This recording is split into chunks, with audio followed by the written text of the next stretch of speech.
Welcome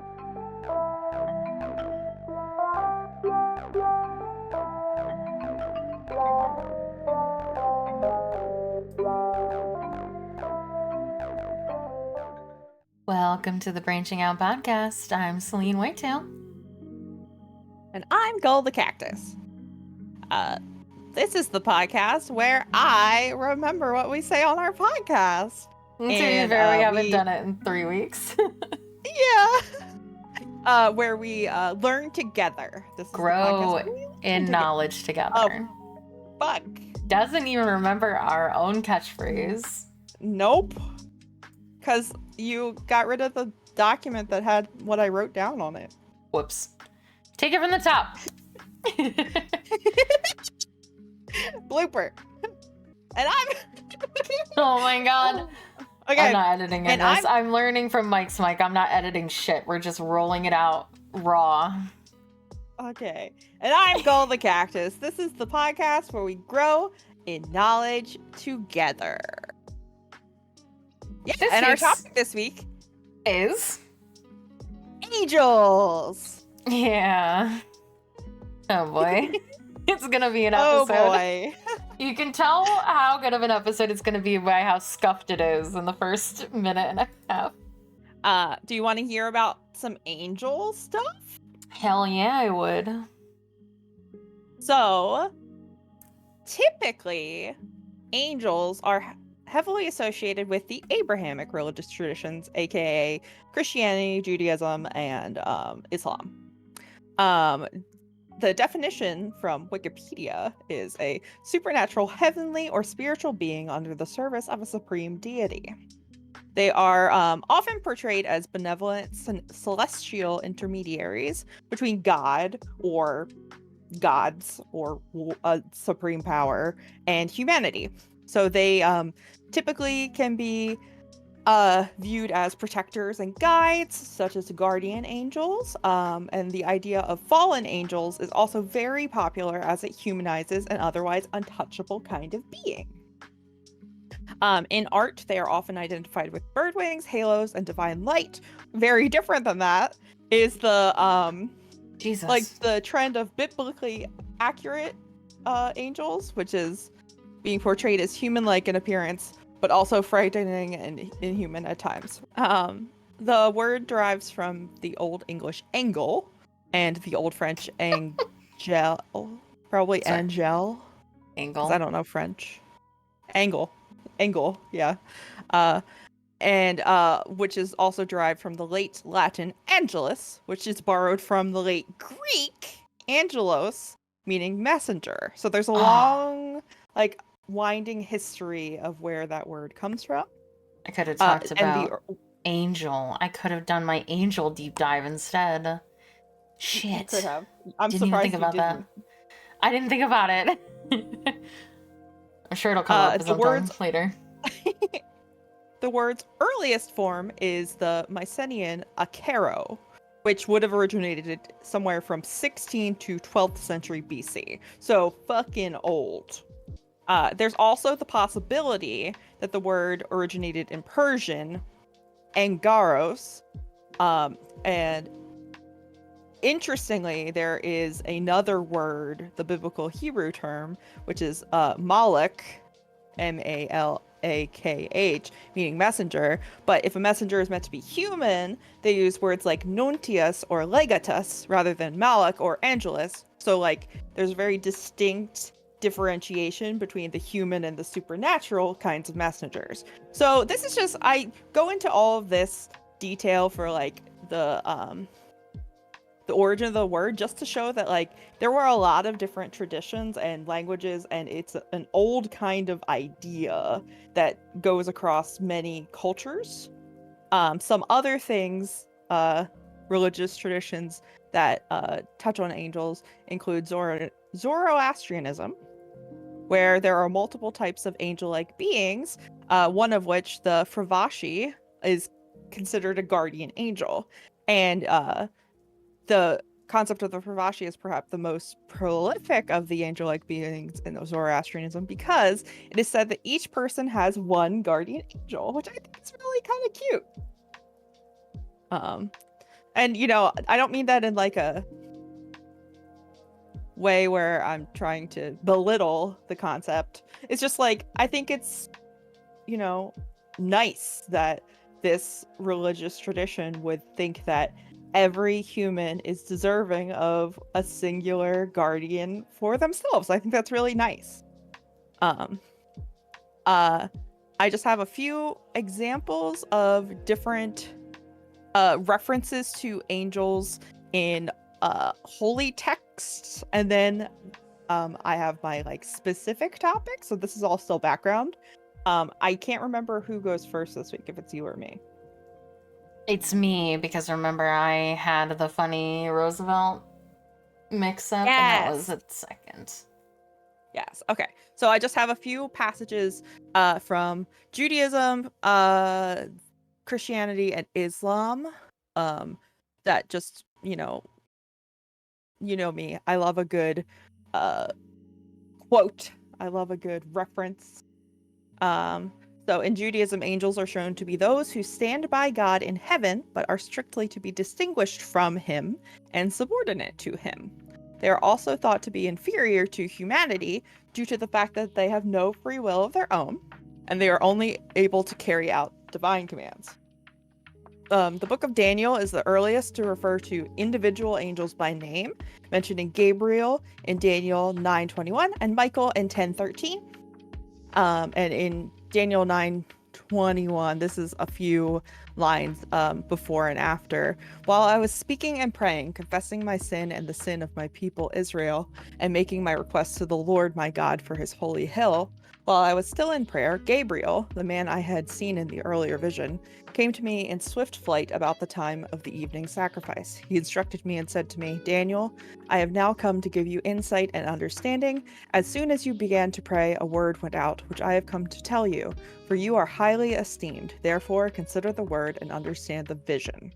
And then it goes on to talk about a vision for a bunch of sevens, things that his people and the city are destined to do or foretold to do, and just talking. Basically, he's giving a prophecy to Daniel. And then I looked at the 10:13 passage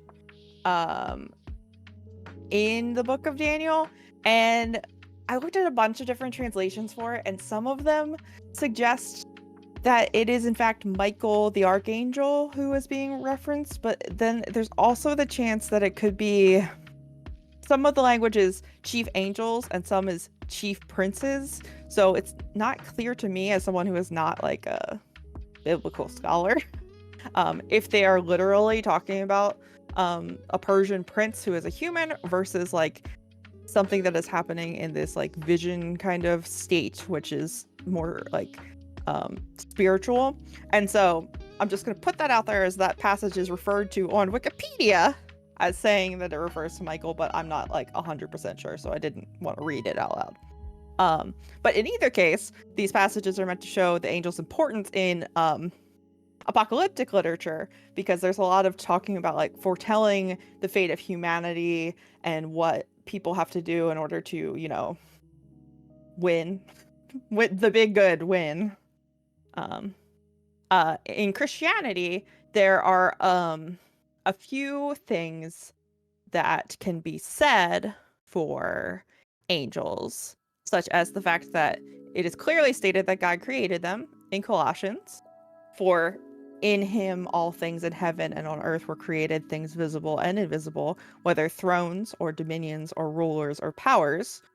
All things have been created through him and for him. And thrones, dominions, and powers, I don't remember if rulers are all like classifications of angels.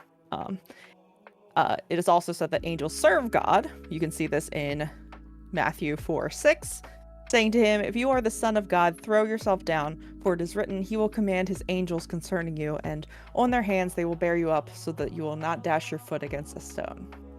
Angels dwell in the heavens, as determined by Matthew 28:2.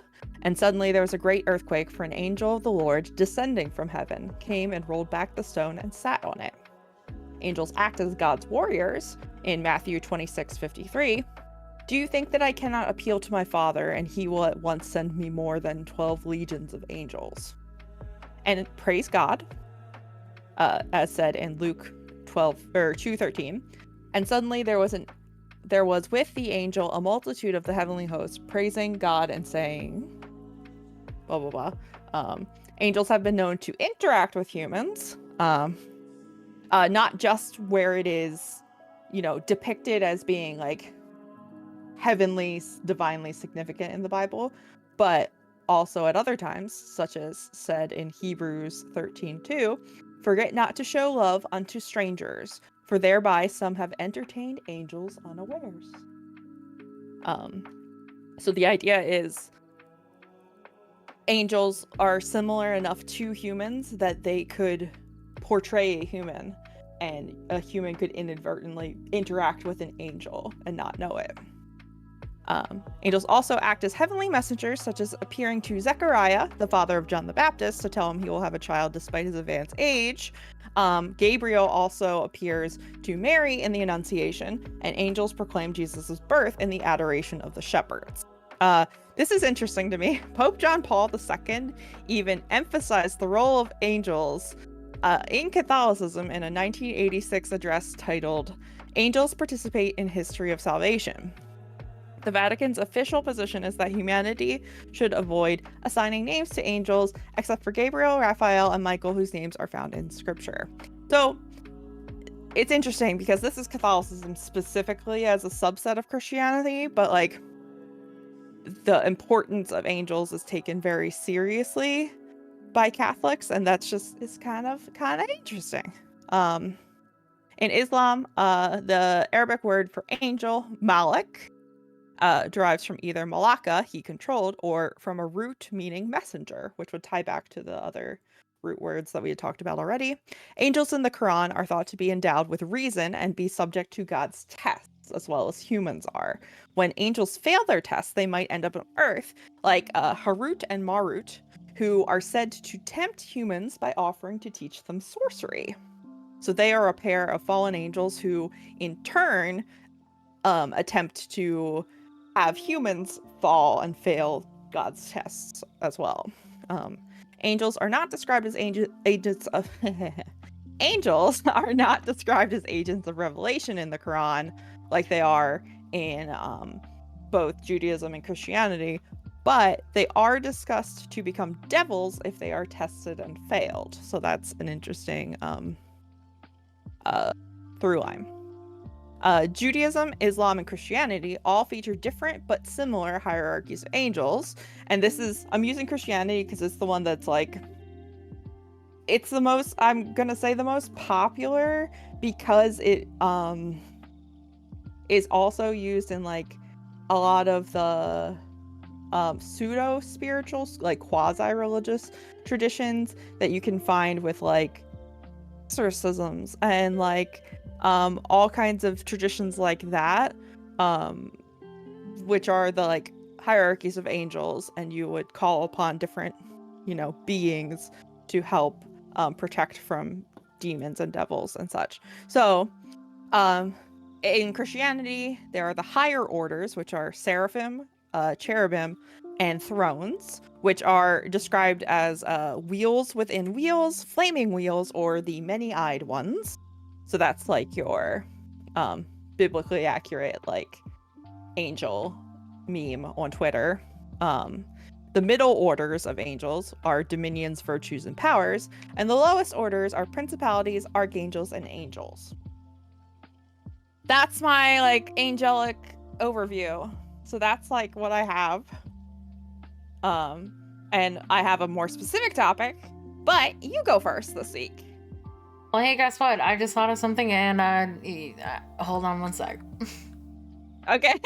I was like, oh, I should have gotten together images. Did I? No. Am I doing it right now? Yes. Fair enough. So I'm getting them together right this second. Take your time. And as usual, everything is in fucking WebP. for no reason. So whoever created WebP, you're on my list. Who did create WebP? I don't know. Look it up. Give me some space to WebP. To do this. It's a modern image format that provides superior lossless and lossy compression for images on the web. Apparently it's a Google thing. Nothing fucking uses it though. You have to convert it into something else. It is a raster graphics file format developed by Google, intended as a replacement for JPEG, PNG, and GIF file formats. Well, fuck you, Google. Apparently, it was created in 2010, September 30th, 2010. The birthday of WebP is in about a month. It'll be 14 this year. How nice of it. Mm-hmm. Okay, hold on. Almost done. Who is this? This is Google. Although apparently someone is saying, because there's a Reddit post that says, what is the point of WebP format?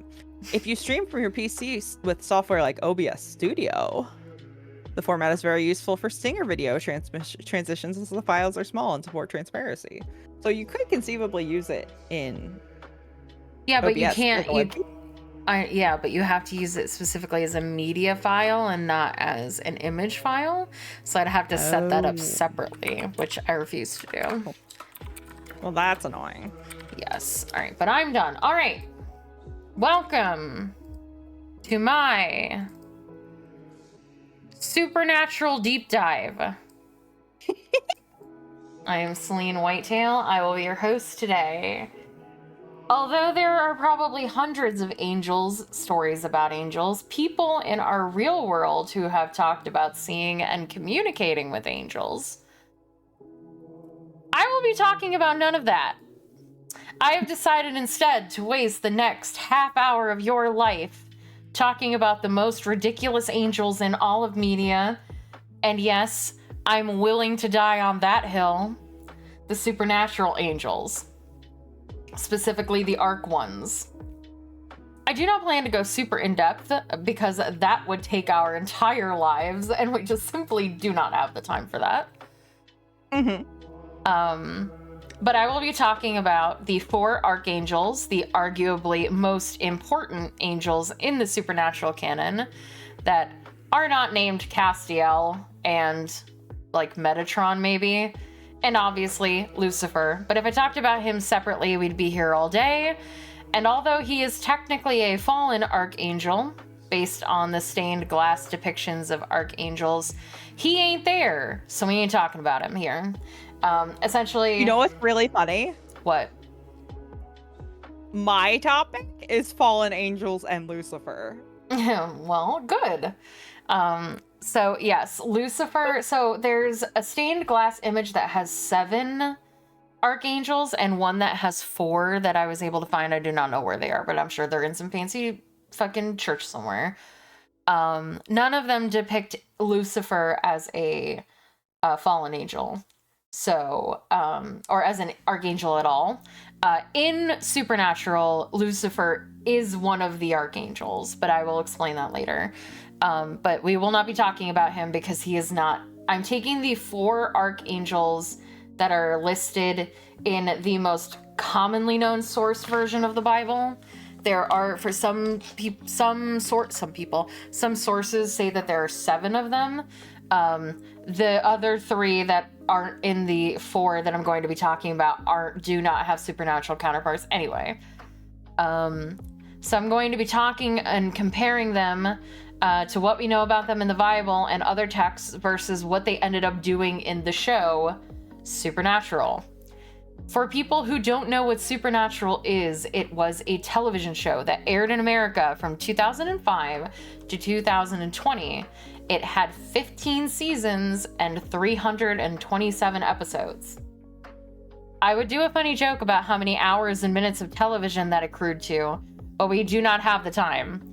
In a very condensed version, The first 3 seasons were pretty small scale. It followed 2 brothers who were born into a family of what is known as hunters, which are usually normal humans that know about supernatural forces. The first season, it was usually like ghosts and like very common myths like werewolves, vampires, you know, the normal wendigos, things like that. And it obviously... Hey, Celine. Yes. This Saving is going to take people, forever. Hunting things. The family business. Sorry. Okay, You're anyway, fine. continue. It's going to take so long if you keep doing that. Yes, that's the tagline. They're normal. They're 2 normal guys. They're brothers. And they go to towns where unnatural deaths usually, or just strange occurrences are happening, and save the day. It was very like a monster of the week type of thing, with the first few seasons following the story of their missing father, because that's the pilot of the episode. Dean, the older brother, who is pictured on the middle right, it follows his father's teaching staunchly. He wants to be a hunter. That is what he does. His younger brother, Sam, middle left, is the younger brother and kind of wanted to get away from the family business, tried to leave a normal life, went to college, tried to have a girlfriend. Girlfriend was murdered in the same way that their mother was murdered. That's the first couple the first couple seasons follows the murder of their mother, the why their father is gone, etc., etc. In season 4, this introduced the existence of angels because Dean dies in the finale, spoiler alert, of season 3. That's going to happen a lot. It's not that spoilery. He's going to die a ton more times before the... and he's actually going to fully die at the end of the series. Spoiler alert for that. Spoilers! Yeah, there's going to be a lot of spoilers for Supernatural. Just get used to it. He dies at the end of season 3 and is brought back to life inexplicably at the beginning of season 4. And it is revealed that he is revived because the angels went down to hell, because Dean went to hell, and pulled him out of hell because he was needed for something. And that is what season 4 will follow. The season introduces angels and their fight against demons and their attempts to release Lucifer, the king of hell, by breaking 66 seals across the world, and the story just kept getting more and more ridiculous as it went on, eventually with the ultimate ending trying to stop God from ending the world.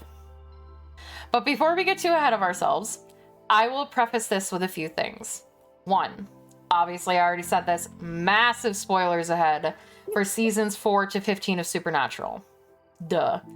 2, I've not personally seen the entirety of Supernatural. I try to watch it, I swear, and I start with season 4 because Castiel's hot and he's the best character. By the way, Castiel is bottom. It's far left on your screen. You can't see him, but he's there, I promise. I thought you were just saying Castiel's a bottom, and I was like, wow, okay. No, never mind. Sorry, there was a big pause. Anyway, continue. I try to watch it and I start with season 4 and then I get maybe to season 10 is the furthest I get before I get too exhausted, because even 11 seasons of a show, it's too much. It's just too much. And that is with skipping any episode that Castiel isn't in, because he's my favorite character. 3rd, this is going to go all over the place because obviously these characters intermingle constantly throughout the show, and I can either explain the entire show broadly or go through each character's specific story and try not to cross-mention unless I have to. And 4, I'm not a religious girly. I slept through Sunday school. I know nothing about archangels and biblical origins. I got all this information off of Wikipedia, so if I'm wrong, sorry. We're going to start with Uriel, because he has the least amount of screen time and is, spoilers, killed the soonest. Interestingly also, Uriel is not an archangel in Supernatural. The 4 archangels in Supernatural are Michael, Raphael, Gabriel, and Lucifer. obviously. The depictions of the archangels in the Bible wouldn't include Lucifer because in most stories in the Bible, he's already the devil. In the Bible, Uriel appeared before the prophet Exra, E-X-R-A, who was asking God a series of questions to guide him. He is named as an angel who will rule at the end of the world alongside the other archangels. He also saves Jesus' cousin, John the Baptist, from the massacre of the innocents by King Herod, and he carries John and his mother, Saint Elizabeth, to the Holy Family, which is Joseph, Mary, and Jesus. He is the patron saint of the sacrament of confirmation, whatever the fuck that is. And I didn't look it up because I don't care. And is the keeper... No, I'm confirmed. We're moving on. And is the keeper of beauty and light and the regent of the sun and constellations. Which I just realized I didn't put a picture of him up on screen, which is what I was doing this whole time. There you go. That's Uriel. That's Uriel in the Bible. This is Uriel and Castiel in the show. He's on the right. Castiel's on the left. Uriel in Supernatural is the opposite of that. He is a totalitarian, human-despising angel that is the Winchesters' first introduction to angels as a whole, alongside Castiel. And he's meant to be a foil to Castiel, because Castiel's whole story in season 4 is that he's supposed to help the Winchesters deal with demons and things, and he ends up liking the Winchesters, while all of the other angels are like, they're just monkeys. It's a term that they use. They're primitives, they're savages. We shouldn't be helping them. We should just be destroying anybody who tries to deal with the seals on multiple occasions. Uriel tries to say that they should just nuke a town because it has a witch in it. He doesn't care about humans at all. And he is the opposite of what Castiel ends up being, which is the heart of the angels, and like trying to show that, like, you know, God exists and he cares about the world and about the Winchesters, and we will see just how wrong he is by that through the rest of the show. Aww, poor Cass. During the plot of season 4, angels inside of Castiel and Uriel's garrison, which is what they call a group of angels because they're warriors, have been being killed, and they're trying to find the thing killing them. Uriel, at the end, is later to be revealed to have been the one killing the angels if they chose not to join him in helping to release Lucifer. His logic is that God stopped loving the angels as much after he created humans, and that Lucifer was wrongly imprisoned for not simply loving the humans as much as God wanted him to. He's stabbed to death by Anna, another angel, when he tries to kill Castiel. There's apparently an entire episode in season 5 I do not remember because I do not think that Castiel's in it, so I probably never watched it, where Anna, who was trying to kill the Winchesters' parents in the past so that they couldn't be born, calls on Uriel in 1978 to help her kill the parents. But he is sent away when Michael, the archangel, shows up and kills Anna and tells Uriel to fuck off, which he does. So yeah, kind of different. I forgot about that episode. That's going to be a pattern. The angels in Supernatural are all kind of really flawed and jealous assholes. The long and the short of it is that God created humans and then disappeared sometime after. And the angels are all kind of dealing with the trauma of an absent father and what to do without an all-powerful authority figure that just kind of always told them what to do. They don't know what to do because, as Gull mentioned earlier, a lot of them don't feel like they have free will. And that's like also another kind of central theme. Sam, Dean, and Cass are usually referred to as Team Free Will. It was like a term that was coined by the community and then was like kind of circled back into the show because Castiel stops following the ideologies of heaven and God and sides with the humans. Raphael, who is this angelic, gentle person, gentle angel, in the Bible, he is attributed to an unnamed angel who stirred the pool of Bethesda, which is the pool Jesus healed a paralyzed man at in Jerusalem. In the book of Tobit, he goes by the name Azariah, and pretends to be a human physician who heals people and expels demons. He uses an extraordinary fish, literally the term used in Wikipedia, an extraordinary fish, to bind the demon Asmodeus and to heal Tobit's eyes. He also binds the army of Azaxel and throws them into the Valley of Fire. He is considered a protector and healer's patron of he is considered a protector and healer, the patron of travelers, the blind, happy meetings, physicians, and matchmakers. Raphael on the show? Definitely not any of those things. I just remember lightning.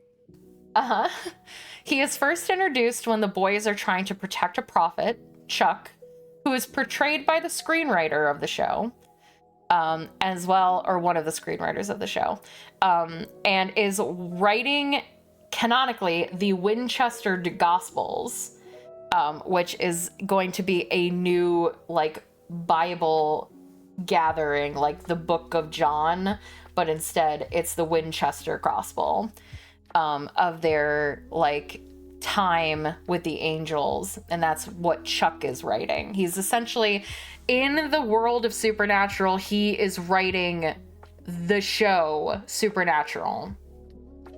It's very meta. And he actually ultimately turns out to be God, which is not egotistical at all, I'm sure.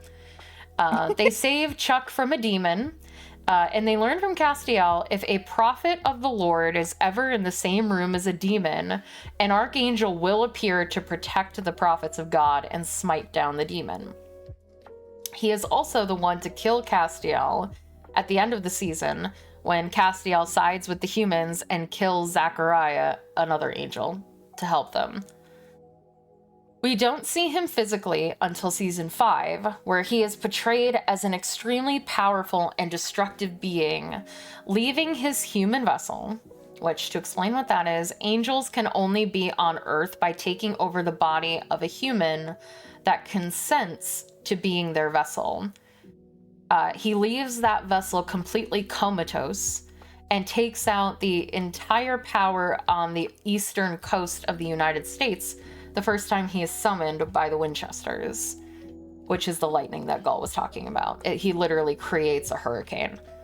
He claims that God is dead and that the apocalypse needs to happen so that Michael can kill Lucifer and create paradise on Earth in the aftermath, as was foretold in the Bible. The boys are trying to stop that because the apocalypse superseding that would be an apocalypse and kill a lot of people. Season 5 shows him as the main villain, with him trying to become the new god and take over heaven and their holy weapons to free Lucifer from hell. Raphael is killed at the end of season 5 by Castiel after Castiel becomes God. Or, well, he thinks he becomes God.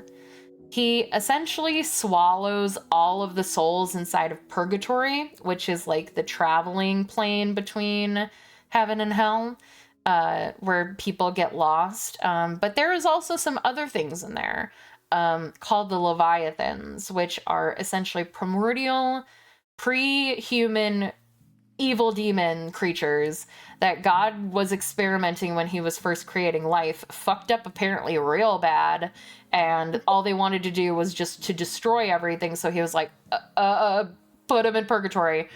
And Castiel opens up purgatory, swallows all of the souls in purgatory, including the Leviathans, becomes powerful enough that he can do miracles, but can't contain the power that he has absorbed, and dies, releasing the Leviathans into a water supply system. Kind of fucked up. And yeah, he just snaps his fingers and explodes Raphael, and he's dead. That's the end of Raphael. Gabriel. Gabriel in the Bible is first seen announcing John the Baptist's birth. He was born to a thought to be barren woman, Elizabeth and Zachariah. Well, barren woman Elizabeth and her husband Zachariah, they're not both barren women. You mentioned them, and we mentioned them earlier with the rescue by Uriel. He also announces to Mary the birth of Jesus. The Church of Latter-day Saints believe Gabriel lived a mortal life as the prophet Noah. Also, interestingly, because angels being described as pure spirits in Gabriel, and because of that, in recent popular works, Gabriel is being portrayed as female or androgynous, which is interesting. Not a lot of what Gabriel represents or is the saint of is explicitly explained, but he seems to be a herald of life or resurrection. Gabriel's horn is a object which is depicted as Gabriel blowing a trumpet to announce the resurrection of the dead at the end of time in Revelations. In Supernatural, Gabriel is here Not somewhere. that. Yeah, not that. Shockingly. Gabriel in Supernatural is originally introduced as the trickster and is not revealed as an angel or even an archangel for a while, as he spends several episodes just fucking around with the Winchesters.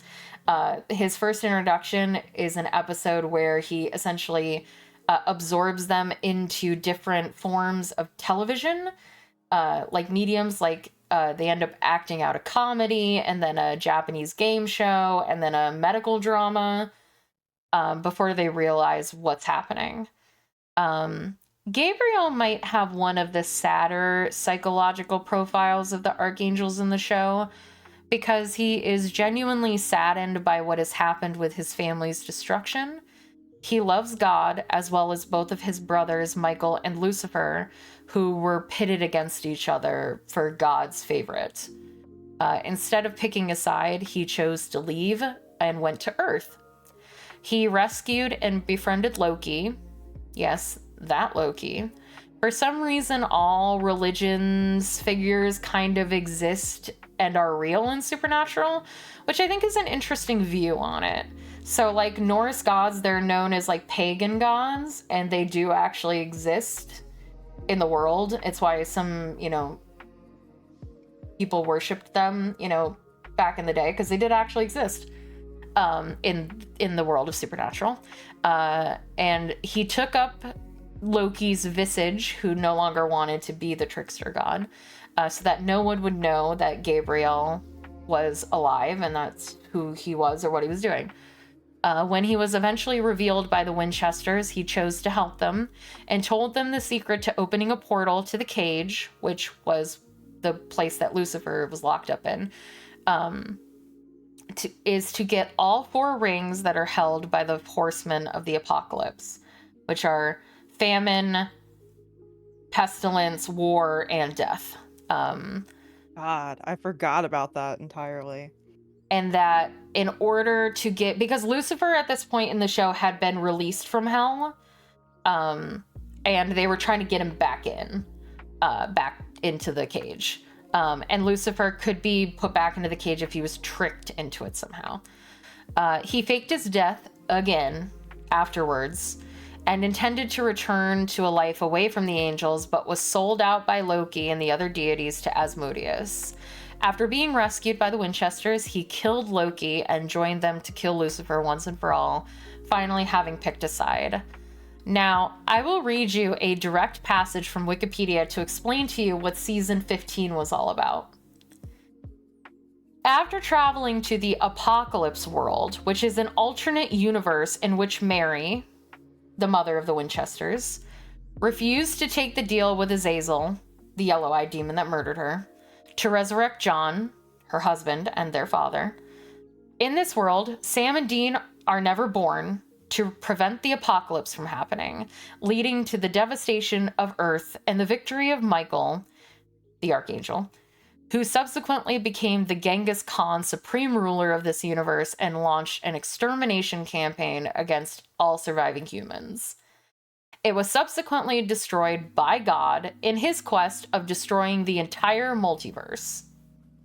He then Gabriel traveled to the Apocalypse world with the Winchesters to rescue their nephew, Jack, and Mary, Mom. On the way back to the Rift, the group was confronted by Michael. Deciding to stop running like he did in the past, he chose to confront Michael, but was ultimately defeated and killed by him. Did that all make sense? Fuck no. But Great. I mean, for a certain degree of supernatural sense, sure. Let's go with it. Great. Again, a very big difference in the two, as Gabriel in the Bible is a messenger heralding births and resurrections, while Gabriel in the show is constantly running away from having to deal with the turmoil within his family.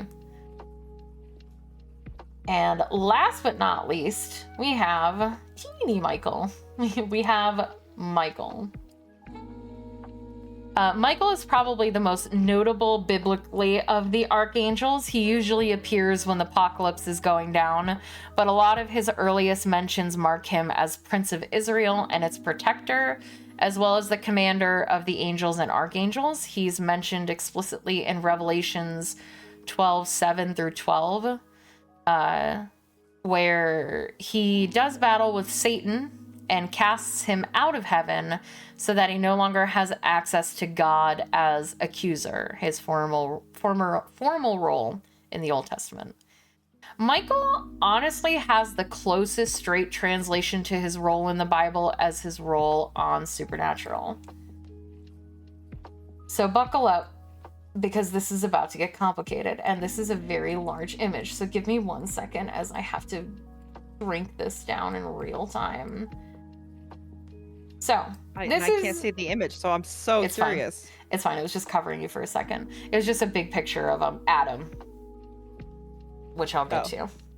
So, as I said before, Supernatural follows two brothers, Dean and Sam Winchester, and Michael and Lucifer hold the same perceived familial relationship of two brothers, where the first follows the doctrine of their father strictly, Dean and Michael, and the other is trying to find his own path in life, Sam and Lucifer. They love each other, but are at odds a lot because of their father. Dean is Michael's perfect vessel. Remember how I talked about vessels before? And Sam is Lucifer's perfect vessel. Lucifer uses a lesser vessel in order to do business on Earth for a majority of, I believe, season 5 and 6 and throughout the rest of the series, but like it's where he's introduced. Michael never does that.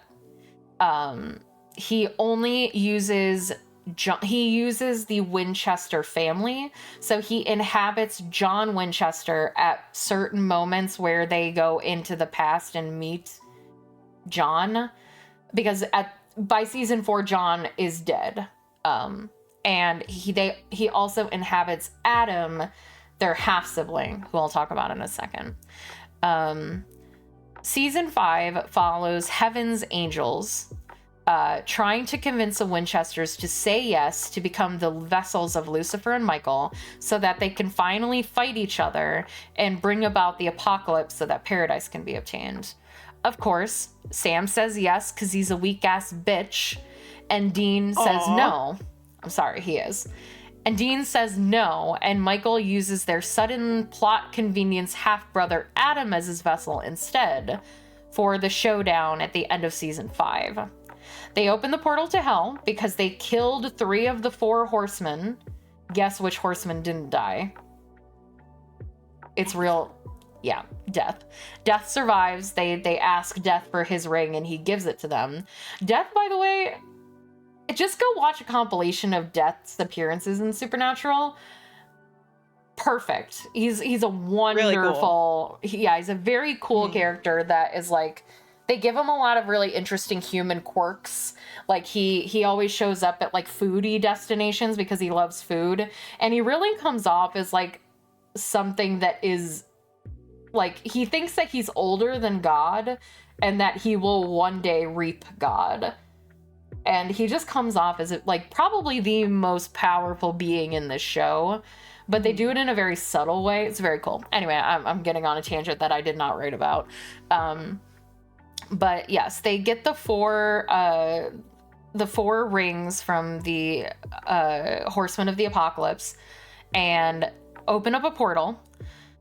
And Sam takes over his body long enough to grab Michael and jump into the portal together, locking Michael, Adam, Lucifer, and Sam in the cage of hell. Sam is brought back at the very beginning of the next season, I think the first episode, because they just cannot have these two separated for too long. Sam is brought back at the very beginning of the premiere of the next season by Castiel, but he was only able to bring his body back. His soul is still locked inside of the cage. But he regains his soul later. And there's a whole bunch of like implications and shit revolving that. Lucifer escapes hell somehow. I genuinely don't remember how he does. Because I thought that the angels were really like overarching narrative of everything that happens in the show. Apparently, Michael only shows up in seasons 5 and 15.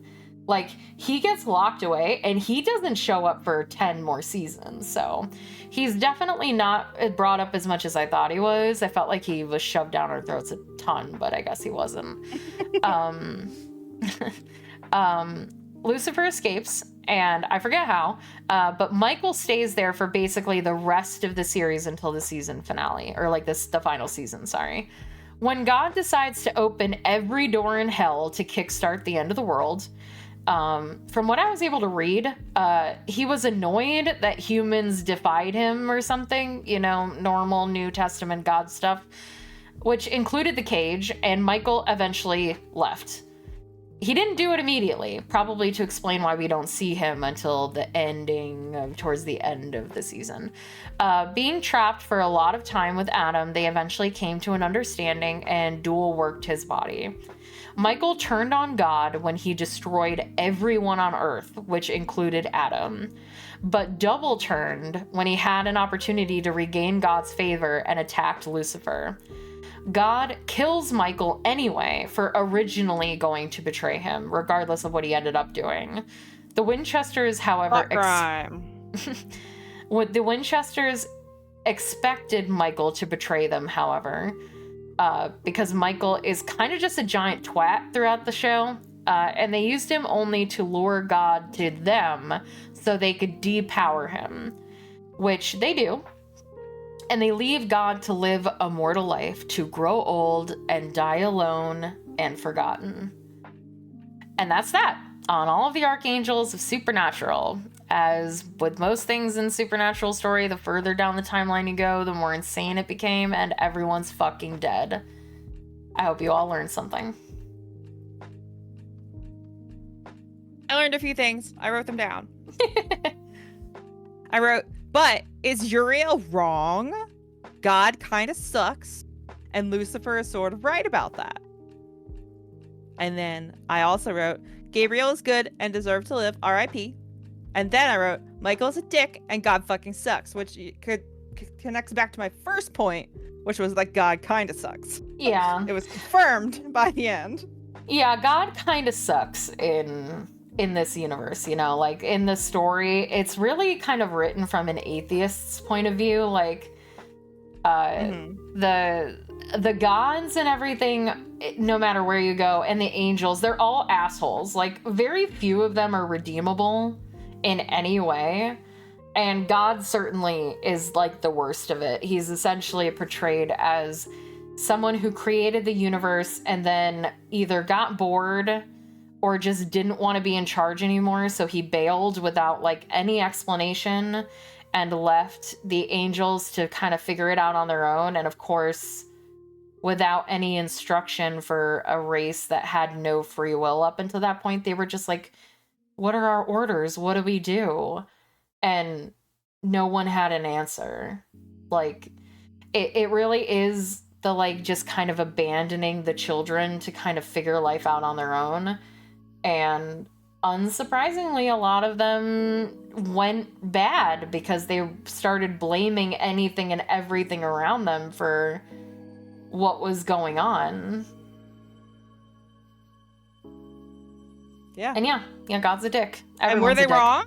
Were they wrong? No, a lot of the angels are very right, and they're not right in their anger towards humans, because that's like the idea is that, oh, it's the humans' fault. If God hadn't created them, he would still love us, which is wrong, because God didn't love anyone. Yeah, he only loved himself. That's why he was that's why he was the screenwriter of the show. Okay. Wow. Halfway through what you were describing, I was like, wow, I want to watch Supernatural. And then by the end, I was like, wow, I never want to watch Supernatural again. I can't wait until I have to do the deep dive on this. It's going to be crazy. Oh my God. Are you actually going to watch every episode? Yeah, I have to. It's my job. Oh my God. I'm sure with a lot of the like Monster of the Week stuff, I'll just like be like, Dean and Sam go to kill a ghost. They kill a ghost. Next episode. Okay. Well, you didn't cover Lucifer. I mean, you did talk about him because he was, very present in that whole That would have been spiel. another 30 minutes, honestly, because Lucifer definitely is more active in the show than all of the other angels. Besides Cass. Because, well, yeah, but Cass I don't think is actually... I think we determined he isn't real in the Bible. Yeah, or he was made up for Supernatural. Yeah, or he like is an angel in the Bible, but not a significant one. Like he doesn't have like a deep-rooted story or anything. But my deep dive for this episode was on fallen angels and Lucifer. Mostly just Lucifer. I mean, somewhat the concept of a fallen angel, but so my favorite thing is to get quotes and stuff from things, so buckle up for some for some what? But Lucifer quotes. Okay, you cut out because you got too high. Oh, too high pitched. I will keep myself more monotone. You want them to understand it, you're gonna have to. Yeah. But Lucifer is a name for the devil in Christian theology. He appears in Isaiah in the King James Version, 1412, and before that in the Vulgate, which is a late 4th century Latin translation of the Bible. In Isaiah, you hear, all they shall speak and say unto thee, art thou also become weak as we? Art thou become like unto us? Thy pomp is brought down to the grave, and the noise of thy vials, the worm is spread under thee, and the worms cover thee. How art thou fallen from heaven, O Lucifer, son of the morning? How art thou cut down to the ground, which didst weaken the nations? For thou hast said in thine heart, I will ascend into heaven, I will exalt my throne above the stars of God. I will sit also upon the mount of the congregation in the sides of the north. I will ascend above the heights of the clouds. I will be like the Most High. Yet thou shalt be brought down to hell, to the sides of the pit. They that see thee shall narrowly look upon thee and consider thee, saying, is this the man that made the earth to tremble, that did shake kingdoms? That made the world as a wilderness, and destroyed the cities thereof, that opened not the house of his prisoners? All the kings of the nations, even all of them, lie in glory, everyone in his own house. But thou art cast out of thy grave like an abominable branch, and as the raiment of those that are slain, thrust through with a sword, that go down to the stones of the pit, as a carcass trodden under feet. Thou shalt not be joined with them in burial, because thou hast destroyed thy land and slain thy people. The seed of evildoers shall never be renowned. Harsh words for Lucifer. But this passage describes what his sin was.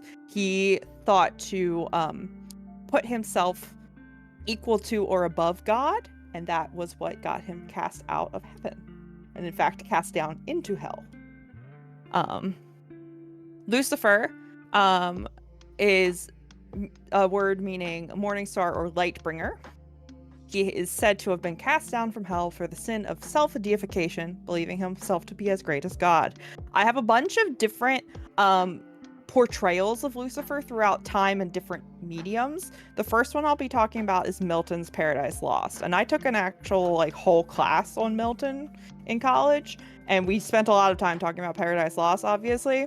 But it is the story of Lucifer's fall from heaven, a war between the hosts of heaven and the fallen angels / demons, and Lucifer's temptation of Eve and the fall of Eve and Adam.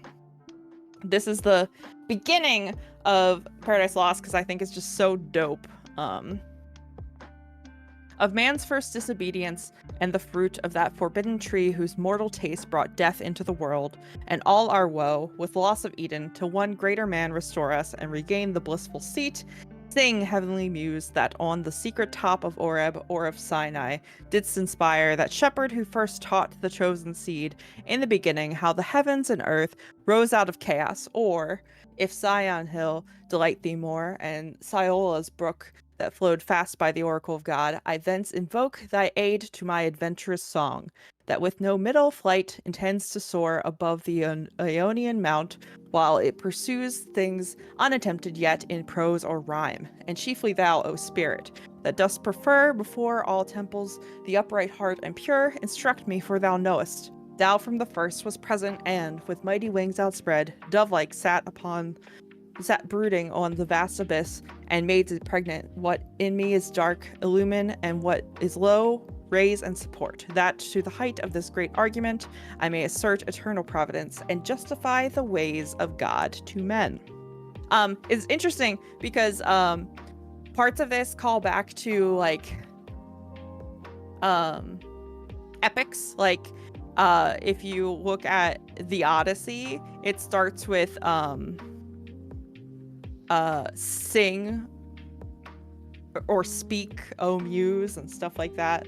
So it's calling back to ancient classics and using that kind of language in Paradise Lost to have this really epic tale. I have a few other quotes from Milton that are just kind of amazing and have made their way into like popular culture. Even if you don't know anything about Paradise Lost, you've probably heard something about any of these quotes before. The end of the introductory like stanzas ends with "Who first seduced them to that foul revolt," and that is where Lucifer is formally introduced in Paradise Lost. He has some really great speeches and makes a lot of good points at a lot of times, which is sort of the point of my whole section, because there are a lot of through lines and themes that you will see in many works portraying Lucifer, and one of them is, was he really wrong to want something more than what he was told to want? And was he wrong for wanting will of his own? And so some other very famous quotes from Paradise Lost include, "The mind is its own place, and in itself can make a heaven of hell, a hell of heaven." And Lucifer said, "Better to reign in hell than to serve in heaven," which has been parodied and repeated and alluded to in so many other works. It's an idea that has permeated like human creativity. Is it truly better to be in a place of peace if you are subservient to others?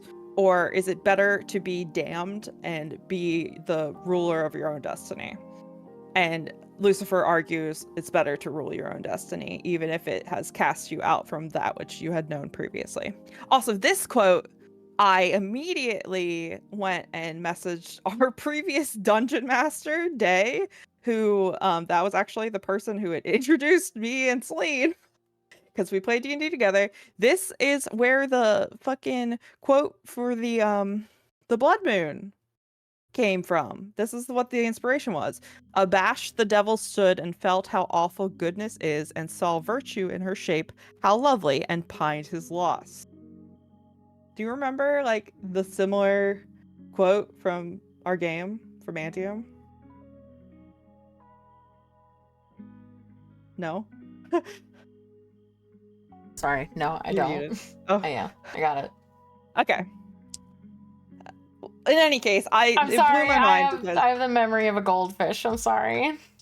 it's okay. It blew my mind because I was like, oh my god! I had read Paradise Lost before, but I hadn't read it since we had played in that game, so I didn't realize where it had come from. But anyway. Some other forms of media that include... I have a few links for you that I would like you to play a little bit of.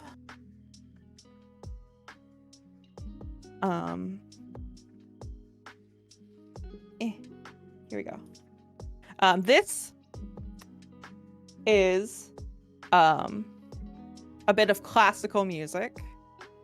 In classical music tradition, you have the entire opera of Faust, which is just predicated on the devil and making deals with the devil and downfall of humanity as a result of that. But this little piece here I found, which is by Stravinsky, is the Devil's Dance portion of the Soldier's Tale suite. And if you could, Celine, I would appreciate it. I'm already if you doing it. play a little. Okay. And I think it's so cool because there's an element of playfulness while still being like distinctly sinister that I think is really encapsulates like how a lot of these interpretations across media feel about Lucifer. Like there's something familiar and almost friendly because you can understand him, but you shouldn't trust him necessarily, and he wouldn't tell you to trust him either.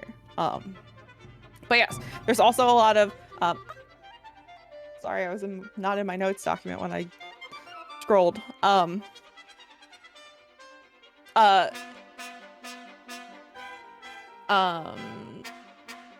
Lucifer is a scroll it'll popular take, by the way. topic. Oh, sure. There you go. Go on. Lucifer is a popular topic in modern music, or modern-ish, compared to like classical music that I was just talking about. Music as well. You have Sympathy for the Devil by the Rolling Stones, which I won't have Celine play because A, people have probably heard it, and B, we don't want to get copyright struck. But I'll read some of the lyrics. Please allow me to introduce myself. I'm a man of wealth and taste. I've been around for long years, stole a million man's souls and faith. I was around when Jesus Christ had his moment of doubt and pain, made damn sure that Pilate washed his hands and sealed his fate. Pleased to meet you. Hope you guessed my name. But what's puzzling you is the nature of my game. And so there are a lot of other lines in that song that call into question whether or not he is the ultimate evil of the world, or whether or not humanity had the potential to commit evil on their own. And like he's saying he shouldn't be blamed for all of the badness. Humanity needs to be responsible for some of it too. Like one of the there's a verse that says every cop's a criminal and all the sinners saints. I can't remember the rest of it, but the part that's stands out the most to me is I shouted out, who killed the Kennedys, because after all it was you and me. And so his idea is, even though those were specific historical events that had specific people who were responsible for them, there's a bit of responsibility across humanity for the bad things that happen in the world. And he can be responsible for some of it, but humanity is ultimately responsible for their own fate. And is given to cruelty and evil on its own. There's another song called Lucifer by Bob Seger, which I love this song. The refrain goes, "You can call me Lucifer if you think you should. Now I know I'm good." And like the entire time he's talking about living life to its most hedonistic. He talks about drinking, gambling, romancing, wasting time. And it's just this kind of like, it's this up-tempo song that is ultimately kind of sad. There's like a sadness to it. Like, you can call me that if you think you should, like, but I'm just doing my thing. And, you know, this is essentially what he has been resigned to as a result of his actions, but also like the judgment of others, including, you know, God. If you have seen the background of our podcast, there's the song called Lucifer by the Korean K-pop band, or K-pop group, I guess. They're not really a band if they don't play music, but you know what I mean. K-pop group SHINee. This is I don't know the like veracity of this English translation. It's from like the Genius website. I don't know Korean. I wish I did so that I could like sing this in Korean, but I can't. But I'm giving you a link so you can play like the like 5 seconds from it. Nope, I'm not doing that. I'm sorry. Please. Oh my gosh. Okay, this we're is gonna my get fucked by evil DMCA. Okay. All right, fine. You got 3 seconds. Oh my god, I got fucked by an ad. Hold on. I tried to play it inside of a... What part am I playing? Just any of it or the beginning? Just like from the very beginning. You're gonna be able to encapsulate what you want to encapsulate in 3 seconds from the beginning? Start at like second 4. Okay. That's it. That's all you get. It's such a good song. But anyway, that's SHINee in the background. Well, in the music video, Lucifer. I thought it was funny. But so this is a translation of what they talk about in the song. Your undeniable spell is the Lucifer. Your undeniable magic is the Lucifer. When I approach you with your angelic face, you say that the reason you live is for that the reason you live for is me, you say. And it repeats a lot of notions about this girl, or, you know, this person that you're interested in being a tempter but also angelic. And there's like parts that are like, you know, what's bad here? Is it the way that I like you? Is it the way that you're tempting me to like you? Is it, you know, all kinds of things. And so the song is about how tempting she is, how he cannot resist her, and her love entraps him and prevents him from doing anything other than focusing on her. This song is a fucking bop. Please go listen to it if you've never listened to it. It's Lucifer by SHINee. It's SHINee. I love this song. It's so good. This song was actually the whole reason why I decided that my topic was going to be Lucifer, because I wanted to insert this little bit into this podcast. I love that song. Anyway, Goethe's Faust. Completely switching topics from K-pop to German tragedy. Mephistopheles is the name given to the devil in this German tragic play. He makes a wager with God that he can lure God's favorite human, who is striving to learn everything that can be known, away from his righteous pursuits. And Faust is the name of the human in question. And I think it's just very interesting that God has a favorite human, because ostensibly he should love all of humanity the same, or one would think. And that, you know, Lucifer, someone who has been struck down and out of heaven, is able to make this wager with God. Like, he still has the ability to do so. And it's something that God will entertain. Ultimately, the devil loses in the end, but Faust, you know, it's this idea of deals with the devil that has like permeated our culture, and like even though he is not called Lucifer in this play, he is portraying the same kind of role. Then you have Lucifer, the TV series and comic series. Sorry, before you continue, with the Faustian tale of Mephistopheles and Faust, I actually played a character in a TTRPG where we were supposed to pick like fables and legends, and I actually selected Faust and Mephistopheles and did a modern retelling of a demon cat who could turn into a man sometimes, trying to seduce a human lady, which is me. Hi, I'm me. So there you go. Just thought I'd So let does you know. that make you a furry? No, because he was just a cat, so that... Never mind. He wasn't a... He was a man who could turn into a cat. I know. He's a demon. They can turn into other things. I know. I'm not I just a furry. like teasing you. I'm a monster fucker. Anyway, I need to continue with my another show I'm gonna do a deep dive on someday if I can ever get past the first one. Lucifer, the TV series and comic book series. The idea is that he was bored and unhappy with a life of torturing souls in hell, so he comes to Earth and buys a nightclub in LA and ends up ultimately falling for a human woman, who can resist his charms. And there's a lot in there, and I've watched like maybe the first 2 episodes of this show, so I'm by no means an expert on it. But there some things that I thought were interesting about this were the fact that throughout the series he ends up having a Nephilim child, so like a half angel, half human child. And it's notable for the very human-like aspects he portrays throughout the narrative. This is probably one of the like most human examples of Lucifer on this list, but that idea kind of is throughout all of these examples. And the last example I have is one of the most interesting to me because Lucifer is actually referenced in Hades, the video game that I love, that Celine loves, that we have both played a lot of. The aspect of Lucifer is the hidden aspect of the adamant rail, the rail gun.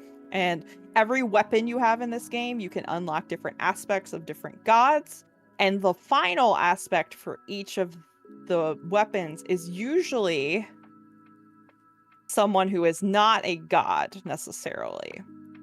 And I have here, this is a special shout out because it's such a good weapon with a unique moveset in the game. But the quote for this aspect when you unlock it is, "As he fell from grace, he nonetheless fought back in all his defiant fury."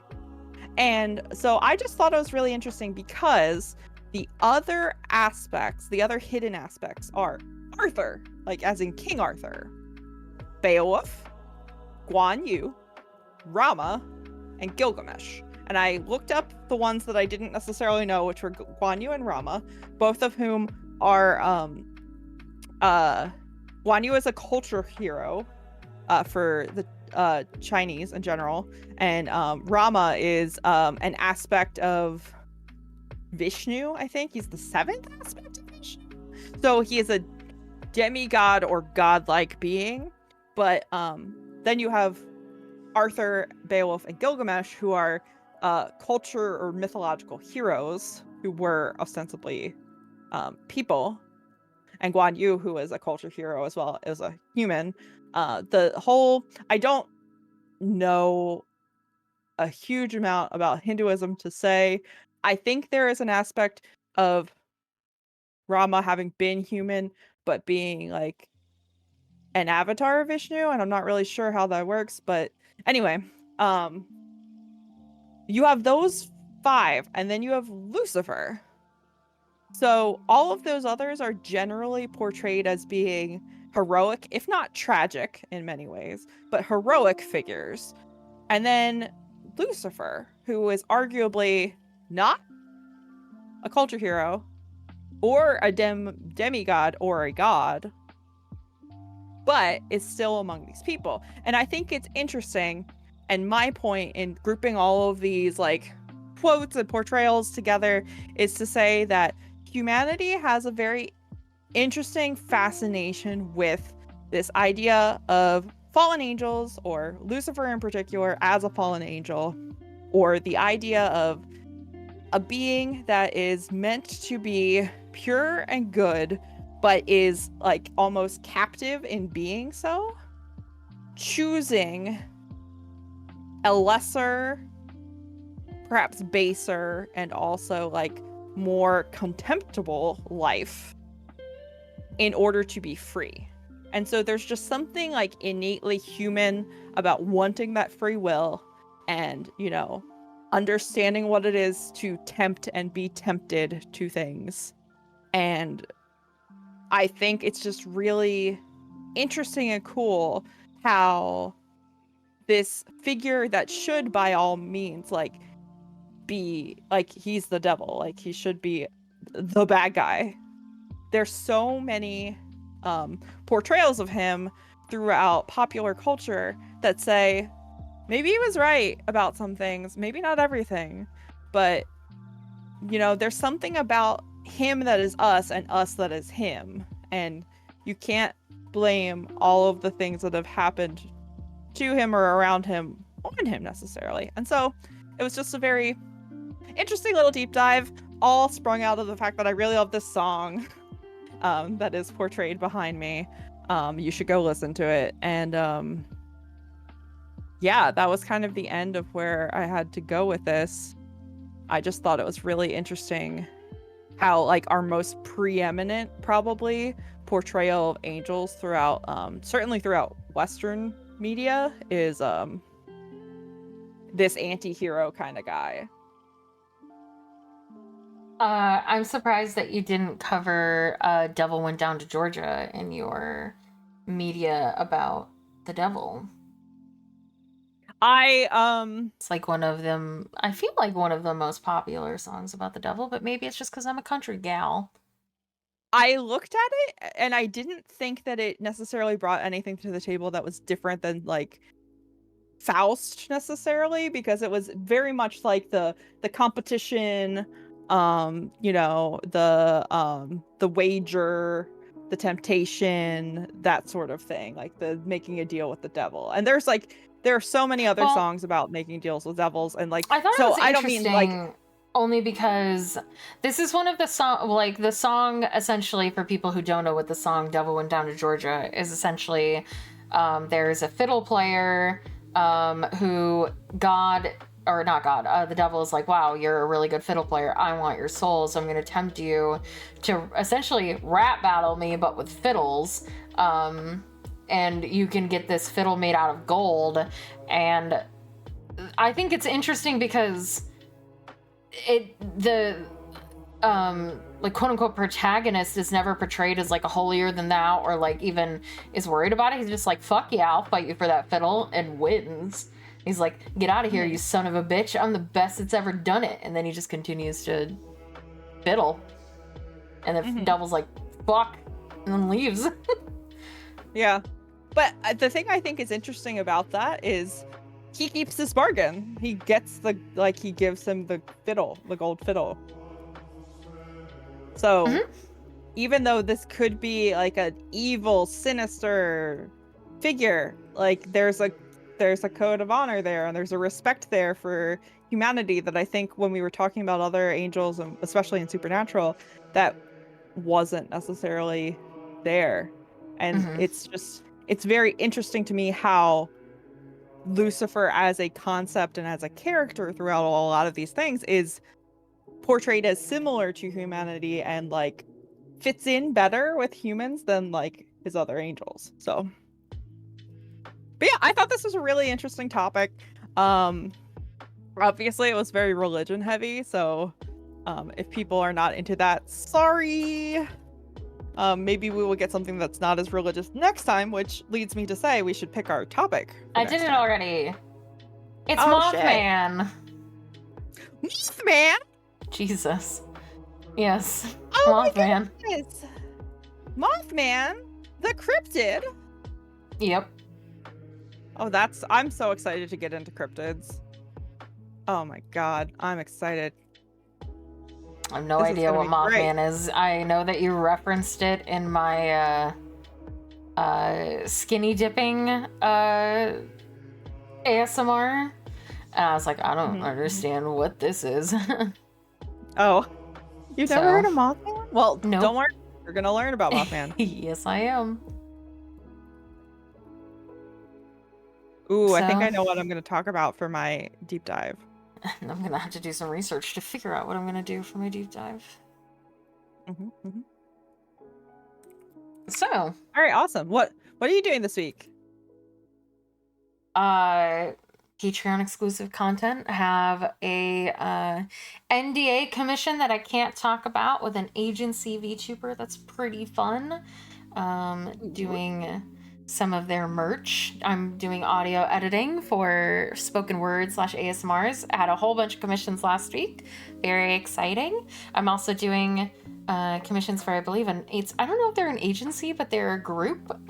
Did my first group project with multiple other audios that I'm going to send out the second pass for this week. And then of course I have my own ASMRs that are going out. We've got the August. Oh my god, we're in August already. We got the August exclusives that are going to be coming out on Saturday. So I'm going to be spending a lot of time recording and editing those, as well as the weekly that's going to come out on Friday. Gonna finally be starting a new game on Twitch. We've been doing Warhammer 40k Rogue Trader, which I've had a great time with, but we started that on August 1st and I basically only streamed that game. It took us 22 streams of it, but I think we might be finishing it probably tomorrow or Wednesday, depending on if I have to go the full 6 hours on Monday or not. When does this come out? So, by Tuesday of next week. So I will not have done it by the time we record, but we're health positive. So I'm just going to touch on this a little. I basically don't ever talk about it because I like to keep things in a happy space and sphere, but my general anxiety has been getting progressively worse over the last couple of months.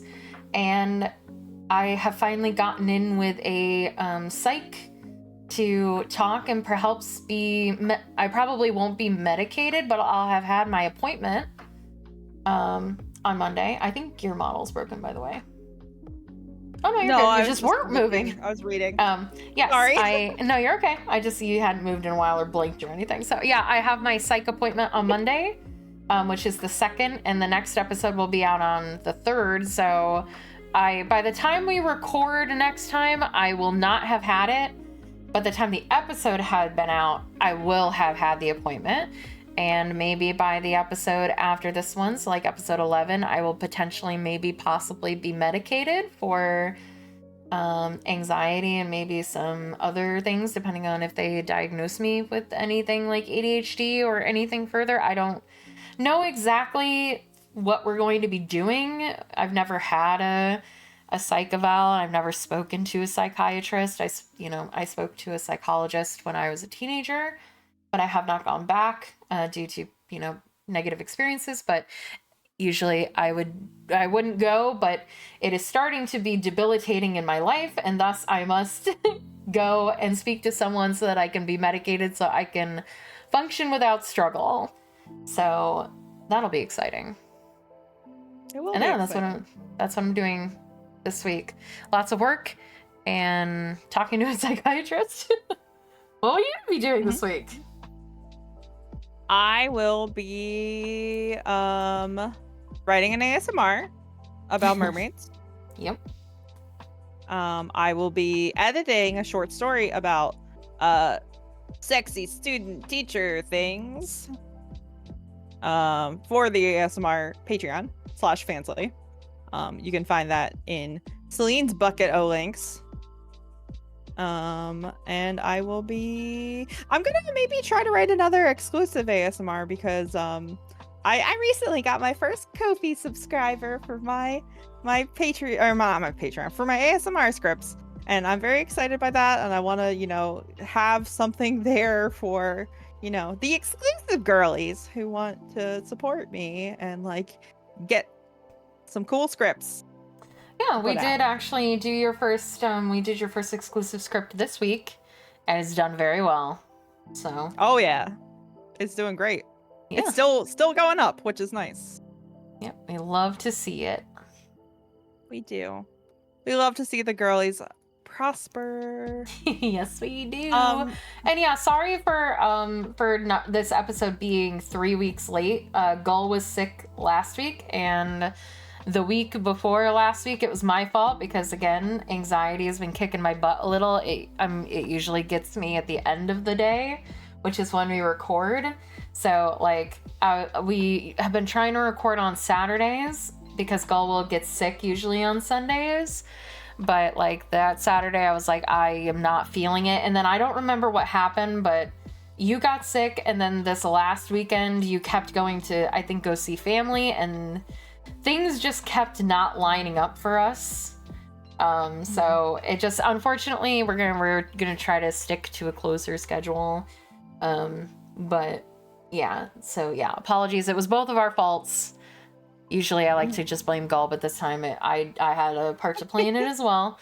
But hopefully we'll be on more of a strict track with our podcast episodes. I have one thing to say before we do our outro. Yes. And that is, if you have any topics you want us to cover and add to the list, comment them. Let us know. We'd love to hear what you guys are interested in so that we can deep dive in on something that you want to hear about. So go ahead, do that. Or tweet at us or mail us a letter. Don't do that because then you would have our address. But like, you could email. Both of our emails are in our descriptions on Twitter and stuff. Yep.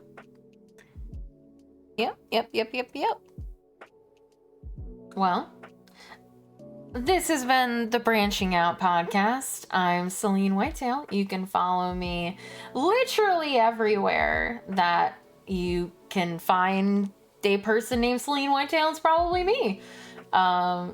Twitch, Twitter, Patreon, YouTube. I've got like 3 YouTube channels. Then the normal one, which I will, this one if you're watching the video version is where it's on. I have my VOD channel for my Twitch. And I also have the ASMR channel. I'm everywhere at Celine Whitetail. So just and also something I never plug, my VGen. I'm also Celine Whitetail on VGen, and I do spoken word audio editing. I've actually been stepping away from heavily editing the podcast because it takes so much time, and I've been so lucky to be getting some commissions there. So if you do ASMR podcasts of your own or spoken word like essays and stuff like that, you can commission me and I'll do your work for you if you pay me. And I am Gull the Cactus at Gull the Cactus everywhere, including VGen, actually. And I added some new things to my VGen last weekend. I don't remember, maybe.